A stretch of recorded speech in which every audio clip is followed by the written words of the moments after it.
O yun naman mga diwa pa di. Isang panibagong araw na naman, panibagong pag-ambag ng libag ni Heart Evangelista ng Kubo, Tabaco City. Samahan nyo na naman ako sa aking tatahakin itong panibagong paliguan na na-discover ko dito sa Tabigian, Tabaco City. As you can see this bridge over traveled water, dito ka bababa. Kung balak mo pumunta dito, panoorin mo ang vlog na ito para hindi ka na dyan magparahapot pa, hindi ka na magtatanong. Tabuli na wala lang nahiling na sa video, mahapot pa. Sorry. Bumaba na nga ako dyan sa tulay dahil nandoon pa daw ang spring water sa dulo ng walang hanggan. My goodness! Parang mahaba-haba na namang lakaran ito. Pero kung ayaw na maglakad papunta doon, diyan ka na sa sasalog na magpwesto maglawo. Tao ka na dyan, libre man sa nabaga. By the way mga madiba na pa di first time ko nga lang pala dito. Kaya tamang hula lang ba kung saan ang tamang daan. Pero sabi naman na napagtanungan ko, merong 3 ways para makarating ka doon. First, ang dumaan dyan sa ilog na yan kasi doon din daw mismo ang dulo niyan. At number 2, ang maglakad dito sa Maawot, Manatong at Makahoy. At ang pangtatlo is maghaplas kang lana kasi maglayog ka na sana. Bulinaw na ala. Kung ayaw mo pahirapan ang buhay mo. Pero amay pa para maglayog at siya naman ginataba ka umalas 50 dyan na isa oras. My goodness. At ang pinili ko ang daan na tatahakin is yung daan na Maawot, Manatong at Makahoy. Pero bago ka nga pala makarating doon, tatawid ka muna dito sa munting sapa na ito na medyo may kadulasan ng mga bato. Kaya kung pupunta ka dito, siguro din mag hindi madulas yung tsinelas na iyong gagamitin. O pwede na gid so Rambo na tsinelas.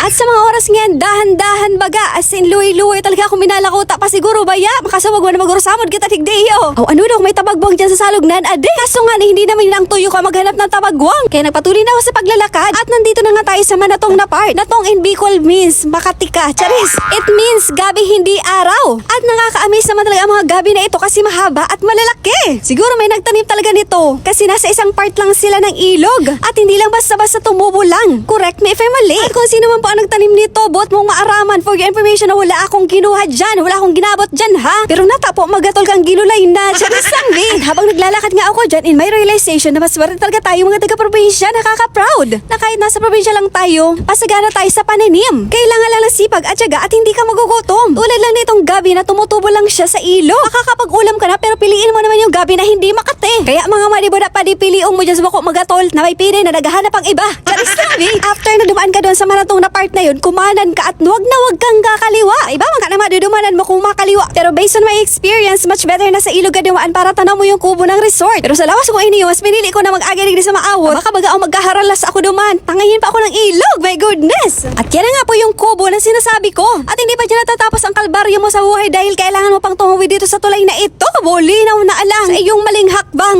Ika malulugada. At salamat sa Panginoon at buo pa rin ako nakarating dito sa 6A's Tugadol Hillside Spring Resort ng Tabigian, Tabaco City. At ang tuition fee nga pala dito is 20 pesos at ang cottage naman is 250 pesos. At si Tio nga pala ang sumulubong sa amin na may-ari ng resort na ito. Siya tapos sa imo Tio na mabuoton. At ito na nga ladies and gentlemen, huwag kang kukurap at butlaan mo na agad ang kagandahan mo. Charis, ang kagandahan ng lugar na ito. Sobrang sulit naman ang pagod sa paglalakad papunta dito. Very affordable at napaka-presong lugar. This is not a sponsored video but deserve naman ito na i-flex. At perfect na perfect itong punta lalo na sa mga low budget nature trip. By the way mga wadiwada pa di baka magsabi ka dyan na galing sa ilog ang tubig dito. For your very big information, galing nga pala ito sa Bukal. At kung pupunta ka mismo dito, mahiling mo talaga makikita mo na bumubula itong ilalim ng tubig. At sa aking observation, may mga small bubbles talaga dyan sa ilalim ng tubig. Pwede ka rin pumesto doon sa may ilog. Pero para safe ka sa buo ni An-An, Pigsa, Kulugo. My goodness, kaya di ka sana sa Tugadok Spring Resort. Kung maselan ka nga pala sa bibihisan mo dito sa CR, siguraduhin mo magpaiba ka. Yung mga luho-luho, baga hindi yung sanlian. Buli na nga alam. O baka lamang sa mga sunod matapalan na ang mga luho digdiyo. Hindi ka na rin nga pala problema sa inumin tubig dahil because pwede ka ditong uminom. At rinay ko nga uminom dyan, awa ng Diyos, buhay pa naman ako hanggang ngayon. Galing pala sa bundok ito, kaya sobrang lamig. Sus Mariosep, wala ka ng problema sa pagbitbit ng tubig.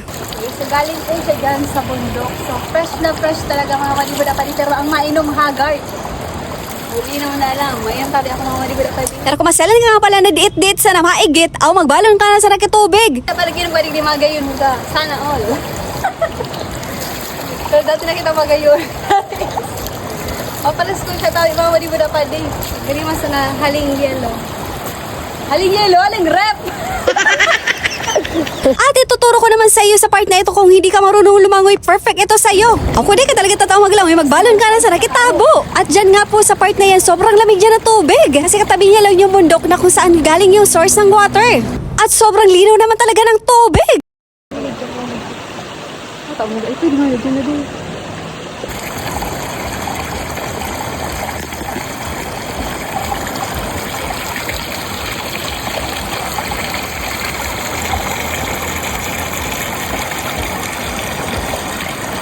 Shutdown man tayo dyan sa mga sangre na mga magagayon as yung mabubuot. Mga sangre ng upland. Shutdown po sa Indo, charis. Pinapakain nga pala ako nila dyan sa mga oras yan kaso busog na ako. Busog na sa kasinungalingan niya, charis. At sa mga oras nga na naglamutaw na ang barag-barag na babae na Tabaco City, Liza Soberano, charis. Binasa ko muna dyan yung ulo ko kasi baka mabigla naman yung katawan ko. Galing kasi ako sa paglalakad na malayo. Di sila mag-aong mabigla kita ades. Mahang kayo naman ko ata. At masasabi ko mga mamadiwada pa din na napaka-presko, napakasarap dyan maglangoy. Sa murang halaga makakapag low budget nature trip ka na. At ngayon pa lang sinasabi ko sa inyo maligo na kayo habang wala pang bagyo. Hindi pa to binabagyo kasi baka there is a chance na ano rin ito ng baha. Malapit lang kasi ito sa ilog. Kapag may bagyo pa naman binabaha ang ilog na ito. Kaya naman let's go na tayo mga madiwada pa di.